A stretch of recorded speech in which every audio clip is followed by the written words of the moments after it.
बहुत कम ही ऐसे कॉलेजेस हैं जिनके बारे में यह दावा किया जा सकता है कि अगर तुम्हें यह कॉलेज मिल गया तो तुम्हारा लाइफ सेट है। और खास करके आईआईटीज और एनआईटीज के बाहर तो ऐसे बहुत ही कम कॉलेजेस हैं, लेकिन लाडले एक कॉलेज ऐसा है ना जो अगर तुम्हें मिल गया तो भाई साहब आईआईटीज और एनआईटीज को टक्कर देने वाली लाइफस्टाइल तुम्हारी मिल जाएगी। बहुत हद तक तो ये बहुत सारे आईआईटीज और एनआईटीज से बेहतर होता है, वो है बिट्स, और खास करके इसका बिट्स पिलानी का कैंपस। और बिटसेट के एग्जाम में तुम्हारे मात्र 30 दिन बचे हुए हैं, और 30 दिन में अगर एनआईटीज और आईआईटीज नहीं जा रहे तो तुम्हारे जीवन को बदलने का ये आखिरी 30 दिन होने वाला है। तो इस वीडियो के अंत तक बने रहना, कुछ अच्छा ही लेके जाओगे। तो आओ एक एक करके सारी चीजों पे बात करते हैं। तो लाडले बिटसेट का जो सेशन 1 का एग्जाम है ना, उसके लिए लास्ट अप्लाइंग डेट है 16 मार्च, यानी कि तुम्हारे पास कुछ दिन और बचे हुए हैं। तो अगर अप्लाई नहीं करा तो मैं इंसिस्ट करता हूं कि अप्लाई कर दो। आपका जो एडिट विंडो है ना वो 18 मार्च और 20 मार्च के बीच खुलेगा, यानी कि कुछ फॉर्म में गलतियां हो गई हैं तो उसे आप एडिट कर सकते हो। और आपका एग्जाम 15 से 17 अप्रैल होगा, यानी कि लगभग 30 दिनों के बाद। एक बहुत पुराना नियम है कि किसी युद्ध को अगर तुम जीतना चाहते हो तो उस युद्ध के बारे में सारी जानकारी तुम्हारे पास होनी चाहिए। तो अगर बिटसेट में बहुत अच्छा स्कोर करना है तो सबसे पहले बिटसेट का पैटर्न जानना तुम्हारे लिए बहुत जरूरी है। तो आओ मैं जल्दी से तुम्हें यह बता देता हूं। तो लाडले इसका जो एग्जाम है ना वो कंप्यूटर बेस्ड टेस्ट होता है। टोटल 3 घंटे का समय मिलता है और इंग्लिश भाषा में आपका एग्जाम होता है। इसमें जो एग्जाम के सेक्शंस है यानी क्या क्या पूछे जाएंगे, लाडले फिजिक्स में आपसे 30 क्वेश्चंस पूछे जाएंगे, केमिस्ट्री में आपसे 30 क्वेश्चंस पूछे जाएंगे, इंग्लिश में आपसे 10 क्वेश्चन पूछे जाएंगे और लॉजिकल रीजनिंग में आपसे 20 क्वेश्चन पूछे जाएंगे। और चौथा पार्ट होता है मैथमेटिक्स और बायोलॉजी, जिसमें आपसे 40 क्वेश्चन पूछे जाएंगे। और कहा है मैंने, तो आप पीसीएम वाले स्टूडेंट हो तो आप ऑब्वियसली मैथमेटिक्स ही अटेम्प्ट करोगे, तो आपसे मैथमेटिक्स में 40 क्वेश्चन पूछे जाएंगे। सारे एमसीक्यू होते हैं, टोटल 130 क्वेश्चन और 390 मार्क्स होते हैं। अब लाडले इस एग्जाम की ना एक खास बात होती है कि अगर आपने 130 के 130 क्वेश्चन 3 घंटे से पहले अटेम्प्ट कर लिया तो आपके लिए एक्स्ट्रा 12 क्वेश्चंस खुल जाते हैं, और उन 12 क्वेश्चंस को आप अटेम्प्ट कर लेते हो तो आपके स्कोर और बढ़ जाएंगे क्योंकि आपको एक्स्ट्रा मौका मिल गया। लेकिन एक खास बात का ध्यान रखना कि अगर आपने 130 क्वेश्चन अटेम्प्ट कर लिए बिना स्किप किए हुए और ये 12 क्वेश्चन वाला विंडो खोल लिया तो आप फिर पहले वाले 130 क्वेश्चन पे वापस नहीं जा सकते। फिर वहां पे आप सोचोगे कि कुछ एडिट कर देता हूं, कुछ आंसर गलत हो गया, तो वापस नहीं जा सकते। तो 130 क्वेश्चन करने के बाद 3 घंटे से पहले बड़े सावधानी से ये एक्स्ट्रा 12 क्वेश्चन खोलना।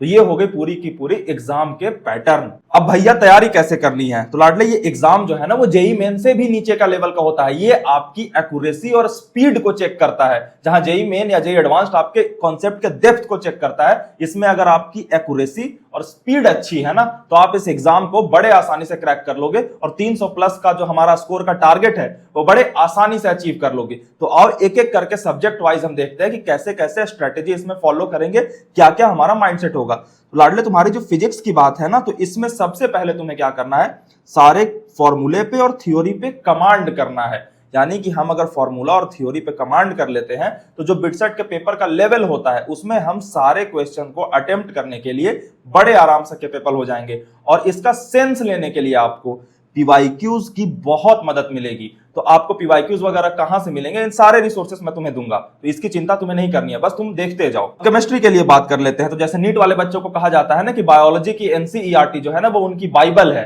वैसे ही बिटसेट के लिए कहा जाता है कि केमिस्ट्री की जो एनसीईआरटी है वो इसका बाइबल है। यानी कि एनसीईआरटी पे पूरा बेस्ड होता है इनका पेपर। तो आपको सिर्फ एनसीईआरटी पे आखिरी के 30 दिनों में कमांड करना है। कैसे करना है वो मैं बताऊंगा, और आपको फिर वही बात पीवाईक्यू से सेंस पढ़ेंगे। मैथमेटिक्स की बात करें ना तो इस लास्ट के 30 दिनों में तुम्हें बेसिक कॉन्सेप्ट्स देखने हैं और सारे फॉर्मूले को एकदम अपने दिमाग में इम्प्रिंट कर लेना है कि भाई एकदम छप जाना चाहिए। और खास करके मैथमेटिक्स में ना तुम्हें स्पीड पे बहुत ज्यादा काम करना पड़ेगा, क्योंकि मैथमेटिक्स ही है ना जो बिटसेट के पेपर में सबसे ज्यादा टाइम कंज्यूम कर लेती है। तो इसका जितना स्पीड बढ़ाओगे उतना बेहतर होगा। और फिर वही बात, आपको पीवाईक्यूज इसमें बहुत हेल्प करने वाले हैं। इंग्लिश की बात करें तो सिंपली तुम्हें 45 मिनट रोज देना है। रोज का मात्र 45 मिनट भी दोगे ना, तुम बिटसेट के एग्जाम में इंग्लिश के सारे क्वेश्चंस अटेम्प्ट करके और सब सही करके आओगे।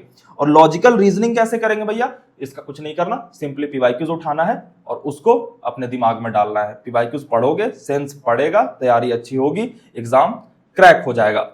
भैया आपने ये सारी चीजें तो बता दी, लेकिन इसका रिसोर्स क्या है, ये मैं कहां से जुगाड़ लगाऊं, कहां से मिलेगा। तो पहला रिसोर्स का तरीका हो सकता है कि तुम खुद से कोशिश करो कि भैया बिटसेट लेवल के कोई लेक्चर ढूंढ रहा हूं या जेई मेन कहीं कर रहा हूं, कहीं से कर रहा हूं, इधर उधर तलाशा, हाथ पैर मारा और 30 दिन बर्बाद कर दिए। भैया ढूंढना बहुत नुकसानदायक होता है अंत के दिनों में। ये ऐसा नहीं है कि 2 साल का समय बचा हुआ है, तो अंत के समय में तुम्हें कुछ ऐसा चाहिए जो तुम्हारा हाथ पकड़ ले और कहे कि भाई तू बस पढ़ाई पे ध्यान दे, मैं सारी चीजें कर लेता हूं। और एक ऐसे रिसोर्स को मैं तुम्हारे सामने लेके आया हूं जिसका नाम है लाडले फोडू क्लब। अब फोडू क्लब के बारे में मैं तुम्हें एक्स्ट्रा जानकारियां कुछ दे देता हूं कि ये है क्या।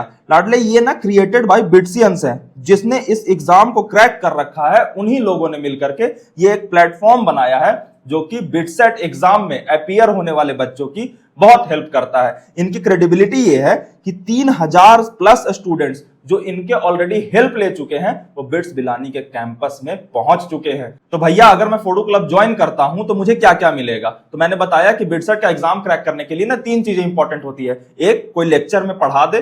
दूसरा, कि हमारे पास ऐसा मटेरियल हो जिससे हम क्वेश्चन प्रैक्टिस कर सके। और तीसरा, हमारे पास कोई गाइड हो जो हमें हर रोज बता सके कि भैया तुम ये सही कर रहे हो, ये तुम गलत कर रहे हो। एक सही मेंटर हो जो हमें सही समय पे सही दिशा दिखा सके। और ये प्लेटफॉर्म तुम्हें तीनों चीज देता है। एक एक करके इन तीनों चीजों के बारे में बात कर लेते हैं। सबसे पहले ये आपको लेक्चर देते हैं, सिर्फ पीसीएम की नहीं, इंग्लिश और लॉजिकल रीजनिंग की भी। तो इंग्लिश और लॉजिकल रीजनिंग का जो तुम्हारा टेंशन था, इसको भी इन्होंने सॉल्व कर दिया है। और लेक्चर भी एक्सपीरियंस टीचर के द्वारा आपको मिलता है, जो कि आपको 1 से 1.5 घंटे में हर चैप्टर कवर करा देते हैं। और खास करके ये लोग ना फास्ट प्रॉब्लम सॉल्विंग सेशंस भी लेते हैं, जिसमें आपको प्रॉब्लम सॉल्विंग को स्पीड के साथ सॉल्व करना सिखाया जाएगा, क्योंकि बिटसेट का जो एग्जाम है वो स्पीड का ही एग्जाम है। तो अगर कुछ टेक्निक्स आप सीख लेते हो इन एक्सपीरियंस टीचर्स से, तो भैया तुम्हारे लिए बिटसेट का एग्जाम क्रैक करना तो बड़ा आसान हो जाएगा। अब दूसरी चीज की बात करते हैं, वो है प्रैक्टिस मटेरियल्स। कि भैया हमें कुछ प्रैक्टिस करने के लिए तो चाहिए ना, हमें सवालों को टैकल करना आना चाहिए। तो उसके लिए भी इन्होंने बहुत अच्छे स्टडी मटेरियल्स दे रखे हैं। सबसे पहले तो आपको डीपीपी और चैप्टर टेस्ट मिलेंगे, जिससे आप बड़े खूबसूरत प्रश्न को प्रैक्टिस कर पाओगे। दूसरी चीज है कि आपको 20 फुल मॉक टेस्ट मिलेंगे, क्योंकि किसी भी एग्जाम को बिना मॉक टेस्ट के क्रैक नहीं किया जा सकता। तो यहां पे आपको 20 मॉक टेस्ट भी मिल रहे हैं कि 30 दिनों में आप 20 दिन तो मॉक टेस्ट प्रैक्टिस कर सकते हो। फिर मैंने बात करी थी प्रीवियस ईयर क्वेश्चंस की, तो ये आपको 8 memory based previous year questions paper भी देते हैं, और वो भी एग्जैक्ट बिटसेट के इंटरफेस पे, ताकि आप कंफर्टेबल हो जाओ कि आप जब एग्जाम हॉल में जाओगे तो आपको एकदम स्क्रीन देखा देखा लगेगा, क्योंकि आपने 8 मेमोरी बेस्ड पीवाईक्यू पेपर्स देख रखे हैं और उन्हें अटेम्प्ट कर रखा है। और तीसरी चीज है मेंटरशिप। यहां आपको बिटसियंस, जिन्होंने बिटसेट का एग्जाम खुद क्रैक कर रखा है, उनके साथ आपको लाइव सेशंस का मौका मिलता है।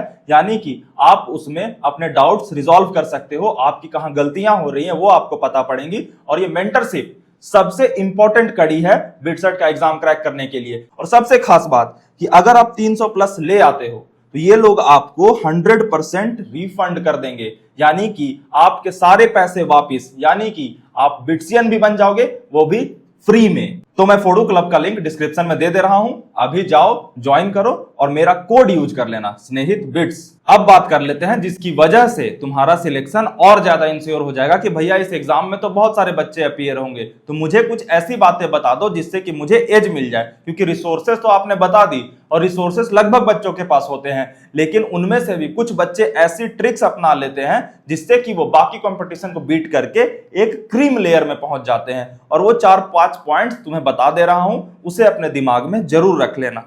सबसे पहला पॉइंट है कि भैया फोकस ऑन मेमोरी। ये एग्जाम स्पीड और एक्यूरेसी का है, और स्पीड और एक्यूरेसी आपके मेमोरी से आती है। आप एक प्रश्न को देखोगे और जितनी जल्दी कॉन्सेप्ट को क्लिक कर पाओगे, उतना आपका टाइम बचेगा और उतनी आपकी स्पीड बढ़ेगी और उतनी आपकी एक्यूरेसी बढ़ेगी। तो आप जो भी पढ़ोगे, आपने अगर लेक्चर भी करा तो उसे उसी दिन अपने दिमाग में याददाश्त में डालने की कोशिश करोगे, क्योंकि जिसकी याददाश्त ज्यादा उसका स्पीड ज्यादा, और जिसका स्पीड ज्यादा वो बिटसियन। अब जब आपने चीजों को मेमोरी में डाल ली, तो अब अपने स्पीड को इंक्रीज करने पे ध्यान देना। मेमोरी से ही सिर्फ स्पीड इंक्रीज नहीं होती, स्पीड को इंक्रीज करने से स्पीड इंक्रीज होती है। मतलब भैया, यानी कि आप जितना लिख लिख के प्रैक्टिस करोगे उतना आपका स्पीड इंक्रीज होगा। तीसरा पॉइंट है कि भैया अपने मॉक्स को छोड़ना मत। आप जहां भी मॉक्स दे रहे हो, मॉक टेस्ट को बड़ी ईमानदारी से देना, क्योंकि मॉक टेस्ट के बिना सिलेक्शन नहीं होता। चौथी बात है कि आपको हर दिन रिवीजन करना है। आपने सुबह स्टार्ट करा पढ़ना,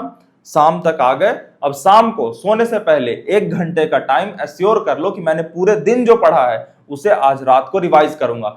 लास्ट लाइन है कि don't compromise accuracy with speed. अब जब मैंने बच्चे को कह दिया कि भैया आपको स्पीड बढ़ा लेना है, तो बच्चे क्या करते हैं कि सर मैं स्पीड बढ़ाने के चक्कर में ना अपनी एक्यूरेसी को कॉम्प्रोमाइज कर दे रहा हूं। नहीं, स्पीड तो बढ़ानी ही है, लेकिन एक्यूरेसी पे जरूर ध्यान रखना है, क्योंकि भैया हमें कहीं जाना था 2 घंटे में, हम 10 मिनट में पहुंच गए, लेकिन वहां नहीं पहुंचे, दूसरे डायरेक्शन में पहुंच गए। यानी कि हमें कोई क्वेश्चन सॉल्व करना था, हमने तेज तो बहुत कर लिया लेकिन गलत कर लिया, तो इसमें दिक्कत हो जाएगी। आपको एक्यूरेसी पे भी ध्यान देना पड़ेगा। और एक्यूरेसी कैसे इंक्रीज होती है कि हमसे कोई अगर मिस्टेक हुआ, उस पर हम ठहर गए, 2 मिनट सोचा और उसे दिमाग में डाला कि अच्छा अगली बार से ये वाली गलती नहीं करूंगा, ये छोटी सी जो मेरी मिस्टेक है ये अगली बार से नहीं करूंगा। और जैसे आप एक एक मिस्टेक रिफाइन करते जाओगे, आप क्रीम स्टूडेंट बनते चले जाओगे। तो इस पूरी वीडियो में मैंने बिटसेट की तुम्हारी आखिरी 30 दिन की स्ट्रेटेजी दे दी है, इसे तुम्हें फॉलो करना है और बड़ी ईमानदारी से करना। मैं अपनी तरफ से ईमानदारी से तुम्हें सजेस्ट कर रहा हूं, तुम अपनी तरफ से बस एक प्रॉमिस करो कि भैया ईमानदारी से फॉलो करूंगा।